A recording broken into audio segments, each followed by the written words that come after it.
नमस्कार मुलांनो, आज आपल्या मराठी वाचनाचा दिवस आहे 25वा। 24 दिवस झाला आपण मराठी वाचन करतोय आणि हळूहळू तुम्हाला शब्द, अक्षर, वाक्य येऊ लागली की नाही वाचायला। आणि किती सोपं आहे बघितलं ना। आता भीमला सुद्धा मराठी वाचन सुंदर करता यायला लागलं बघा। आता आज आपण नवीन शब्द नाही बघणार, आज आपण एक नवीन गोष्ट शिकणार आहोत। हे काय आहे? कोणतं अक्षर आहे? क। आता ही रेघ आहे। मी ही रेघ या क च्या पोटात मारली, याचा उच्चार लगेच काय होणार आहे?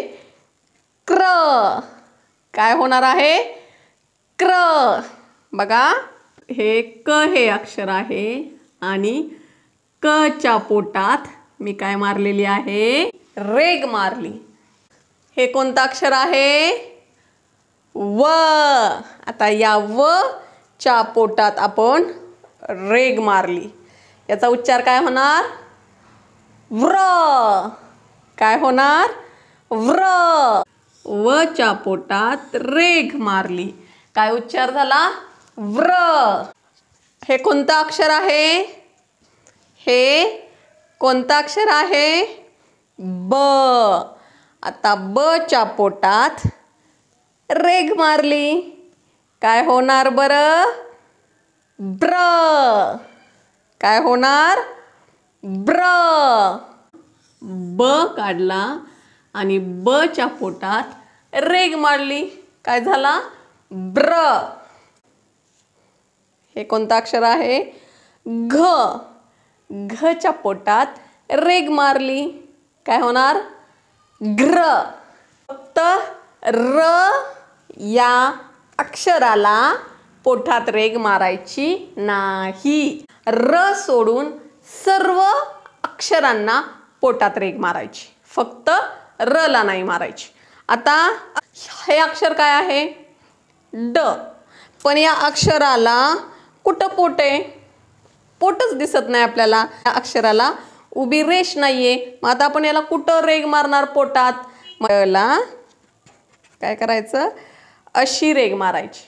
मग काय म्हणायचं याला? ड्र। ड ला पोटात रेष मारता येत नाही, त्यामुळं अशा पद्धतीने रेष मारायची आणि याचा उच्चार काय होईल? ड्र। तसेच ट ला सुद्धा असंच करायचं, काय उच्चार होईल? ट्र। ढ ला सुद्धा अशीच रेष मारायची, ड्र।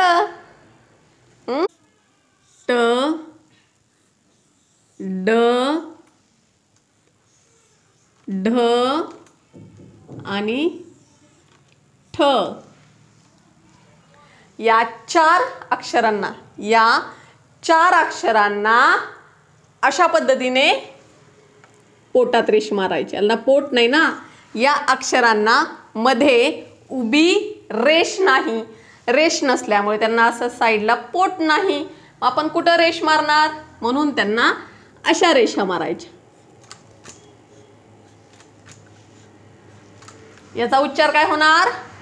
ट्र, ड्र, ड्र, ट्र। समजलं?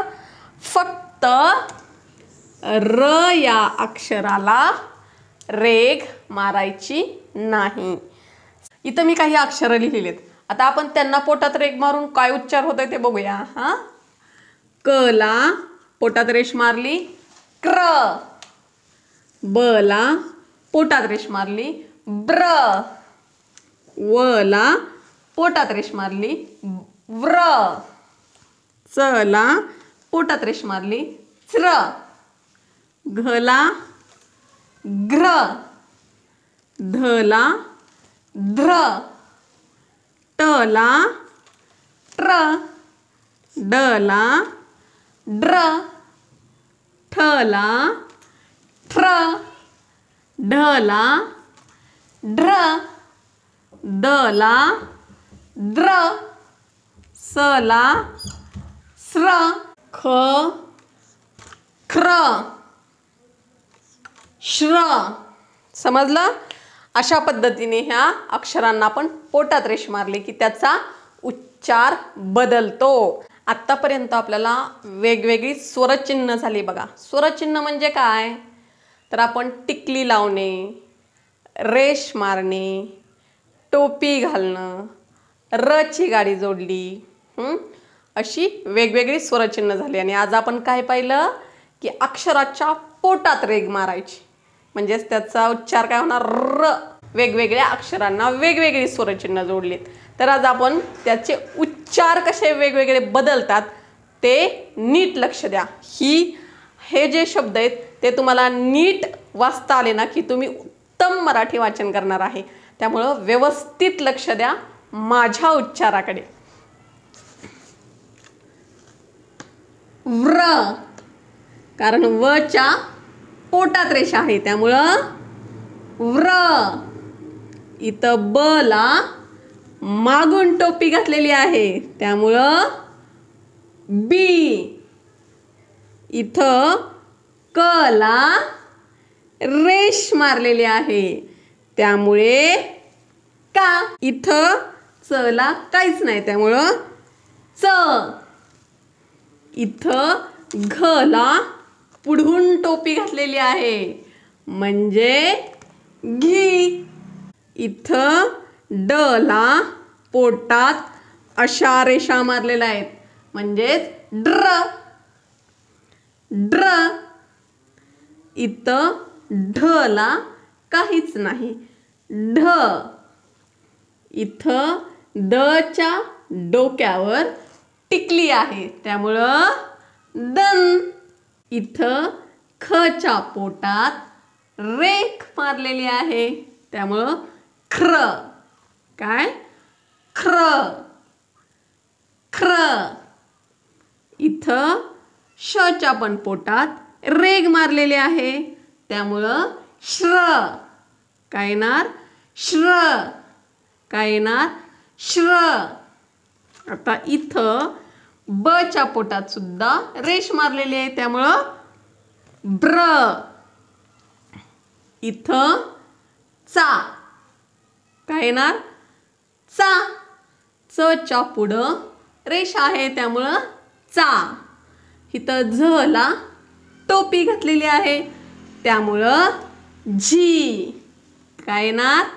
झी. झी. इथं सी. सी. इथं क च्या डोक्यावर टिकली आहे त्यामुळं कन. इथं ट्र. काय येणार? इथं ट्र. ठ ला पोटात रेघ त्यामुळं ट्र. ट्र. ट्र. इथं ह ला रेष मारली त्यामुळे हा. काय उच्चार येणार? हा. इथं द च्या पोटात रेष मारली त्यामुळं द्र. काय येणार? द्र. व्र. बी. का. च. घी. ठन. ड्र. ढ. दन. ख्र. श्र. ब्र. चा. झी. सी. कन. ट्र. ट्र. हा. द्र. बघा वेगवेगळी गोष्टी जोडल्या की लगेच त्या अक्षरांचा उच्चार बदलतो.